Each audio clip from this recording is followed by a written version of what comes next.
kuwa ndiyo nusura yetu? Hata simba ukikutana naye kwenye vichaka anajificha.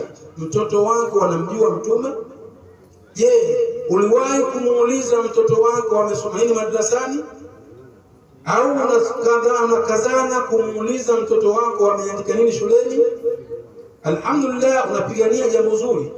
Unataka mwanao aje kuwa injinia, aje kuwa daktari vizuri, lakini mwandae aje kuwa injinia anayekujua baba yake ni nani.